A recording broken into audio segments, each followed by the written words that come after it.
नमस्कार दोस्तों, स्वागत है आप सभी का हमारे रहस्यमय चैनल पर। दोस्तों, भगवान विष्णु ने क्यों माता सती के पार्थिव शरीर के टुकड़े टुकड़े किए? दक्ष प्रजापति की कई पुत्रियां थी। सभी पुत्रियां गुणवती थीं, पर दक्ष के मन में संतोष नहीं था। वे चाहते थे उनके घर में एक ऐसी पुत्री का जन्म हो जो शक्ति संपन्न हो, सर्व विजयनी हो। दक्ष एक ऐसी पुत्री के लिए तप करने लगे। तप करते करते अधिक दिन बीत गए तो भगवती आद्या ने प्रकट होकर कहा, मैं तुम्हारे तप से प्रसन्न हूँ। मैं स्वयं पुत्री रूप में तुम्हारे यहाँ जन्म धारण करूंगी। मेरा नाम होगा सती। मैं सती के रूप में जन्म लेकर अपनी लीलाओं का विस्तार करूंगी। फलतः भगवती आद्या ने सती रूप में दक्ष के यहाँ जन्म लिया। सती दक्ष की सभी पुत्रियों में अलौकिक थी। उन्होंने बाल्यकाल में ही कई ऐसे अलौकिक कृत्य कर दिखाए थे जिन्हें देखकर स्वयं दक्ष को भी विस्मय की लहरों में डूब जाना पड़ा। जब सती विवाह योग्य हुई तो दक्ष को उनके लिए वर की चिंता हुई। उन्होंने ब्रह्मा जी से परामर्श किया। ब्रह्मा जी ने कहा, सती आद्या का अवतार है। आद्या आदिशक्ति और शिव आदि पुरुष है, अतः सती के विवाह के लिए शिव ही योग्य और उचित वर है। दक्ष ने ब्रह्मा जी की बात मानकर सती का विवाह भगवान शिव के साथ कर दिया। सती कैलाश में जाकर भगवान शिव के साथ रहने लगी। यद्यपि भगवान शिव के दक्ष के जामाता थे, किंतु एक ऐसी घटना घटी जिसके कारण दक्ष के हृदय में भगवान शिव के प्रति बैर और विरोध पैदा हो गया। घटना इस प्रकार थी। एक बार ब्रह्मा ने धर्म के निरूपण के लिए एक सभा का आयोजन किया था। सभी बड़े बड़े देवता सभा में एकत्र थे। भगवान शिव भी एक ओर बैठे थे। सभा मंडल में दक्ष का आगमन हुआ। दक्ष के आगमन पर सभी देवता उठकर खड़े हो गए, पर भगवान शिव खड़े नहीं हुए। उन्होंने दक्ष को प्रणाम भी नहीं किया। फलतः दक्ष ने अपमान का अनुभव किया। केवल यही नहीं, उनके हृदय में भगवान शिव के प्रति ईर्ष्या की आग जल उठी। वे उनसे बदला लेने के लिए समय और अवसर की प्रतीक्षा करने लगे। भगवान शिव को किसी के मान और किसी के अपमान से क्या मतलब? वे तो समदर्शी हैं। उन्हें तो चारों ओर अमृत दिखाई पड़ता है। जहाँ अमृत होता है वहाँ कदुवाहट और कसैलेपन का क्या काम? भगवान शिव कैलाश में दिन रात राम राम कहा करते थे। सती के मन में जिज्ञासा उत्पन्न हो उठी। उन्होंने अवसर पाकर भगवान शिव से प्रश्न किया, आप राम राम क्यों कहते हैं? राम कौन है? भगवान शिव ने उत्तर दिया, राम आदि पुरुष है, स्वयंभू है, मेरे आराध्य हैं। सगुण भी है, निर्गुण भी है। किंतु सती के कंठ के नीचे बात उतरी नहीं। वे सोचने लगी, अयोध्या के नृपति दशरथ के पुत्र राम आदि पुरुष के अवतार कैसे हो सकते हैं? वे तो आजकल अपनी पत्नी सीता के वियोग में दंडक वन में उन्मत्तों की भांति विचरण कर रहे हैं। वृक्ष और लताओं से उनका पता पूछते फिर रहे हैं। यदि वे आदि पुरुष के अवतार होते तो क्या इस प्रकार आचरण करते? सती के मन में राम की परीक्षा लेने का विचार उत्पन्न हुआ। सीता का रूप धारण करके दंडक वन में जा पहुंची और राम के सामने प्रकट हुई। भगवान राम ने सती को सीता के रूप में देखकर कहा, माता, आप एकाकी यहाँ वन में कहाँ घूम रही हैं? बाबा विश्वनाथ कहाँ है? राम का प्रश्न सुनकर सती से कुछ उत्तर देते न बना।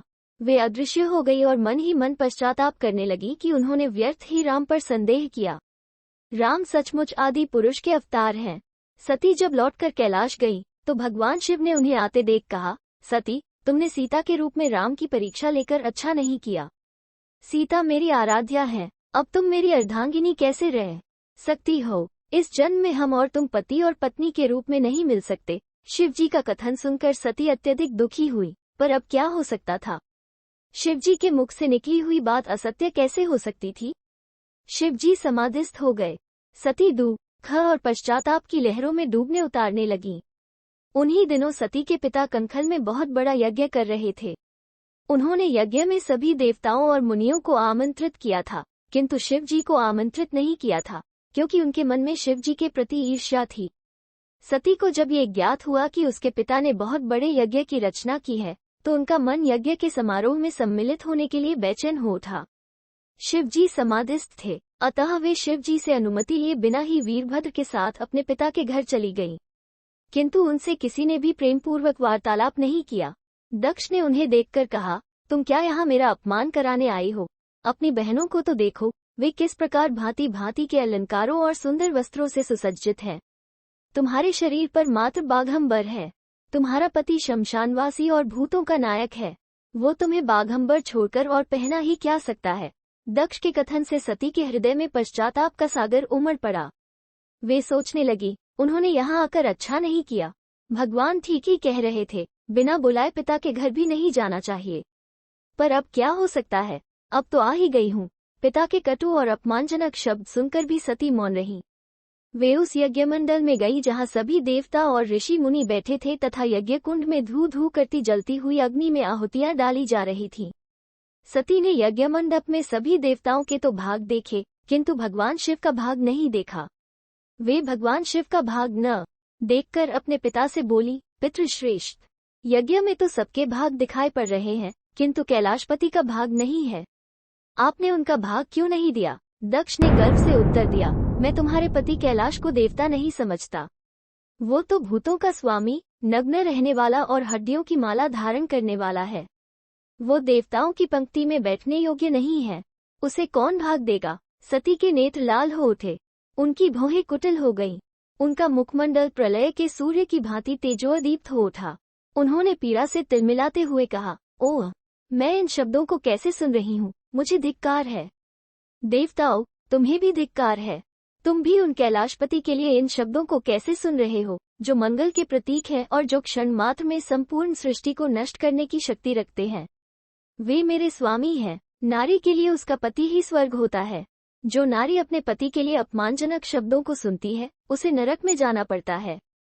पृथ्वी सुनो, आकाश सुनो और देवताओं, तुम भी सुनो। मेरे पिता ने मेरे स्वामी का अपमान किया है। मैं अब एक क्षण भी जीवित रहना नहीं चाहती। सती अपने कथन को समाप्त करती हुई यज्ञ के कुंड में कूद पड़ी। जलती हुई आहुतियों के साथ उनका शरीर भी जलने लगा। यज्ञ मंडप में हाहाकार मच गया। देवता उठकर खड़े हो गए। वीरभद्र क्रोध से कांप उठे। वे उछलकर यज्ञ का विध्वंस करने लगे। यज्ञ मंडप में भगदड़ मच गई। देवता और ऋषि मुनि भाग खड़े हुए। वीरभद्र ने देखते ही देखते दक्ष का मस्तक काटकर फेंक दिया। समाचार भगवान शिव के कानों में भी पड़ा। वे प्रचंड आंधी की भांति कनखल जा पहुंचे। सती के जले हुए शरीर को देखकर भगवान शिव ने अपने आप को भूल गए। सती के प्रेम और उनकी भक्ति ने शंकर के मन को व्याकुल कर दिया। उन कर के मन को व्याकुल कर दिया, जिन्होंने काम पर भी विजय प्राप्त की थी और जो सारी सृष्टि को नष्ट करने की क्षमता रखते थे। वे सती के प्रेम में खो गए, बेसुध हो गए। भगवान शिव ने उन्म की भांति सती के जले हुए शरीर को कंधे पर रख लिया। वे सभी दिशाओं में भ्रमण करने लगे। शिव और सती के इस अलौकिक प्रेम को देखकर पृथ्वी रुक गई, हवा रुक गई, जल का प्रवाह ठहर गया और रुक गई देवताओं की सांसें। सृष्टि व्याकुल हो उठी। सृष्टि के प्राणी पुकारने लगे। भयानक संकट उपस्थित देखकर सृष्टि के पालक भगवान विष्णु आगे बढ़े। वे भगवान शिव की बेसुधी में अपने चक्र से सती के एक एक अंग को काट काट कर गिराने लगे। धरती पर 51 स्थानों में सती के अंग कट कट कर गिरे। जब सती के सारे अंग कट कर गिर गए तो भगवान शिव पुनः अपने आप में आए। जब वे अपने आप में आए तो पुनः सृष्टि के सारे कार्य चलने लगे। धरती पर जिन 51 स्थानों में सती के अंग कट कट कर गिरे थे, वे ही स्थान आज शक्ति के पीठ स्थान माने जाते हैं। आज भी उन स्थानों में सती का पूजन होता है, उपासना होती है। धन्य था शिव और सती का प्रेम। शिव और सती के प्रेम ने उन्हें अमर बना दिया है, वंदनीय बना दिया है। तो दोस्तों, अगर आपको हमारे द्वारा इस वीडियो के माध्यम से दी गई जानकारी पसंद आई हो तो हमारे चैनल को लाइक, शेयर और सब्सक्राइब करें। धन्यवाद।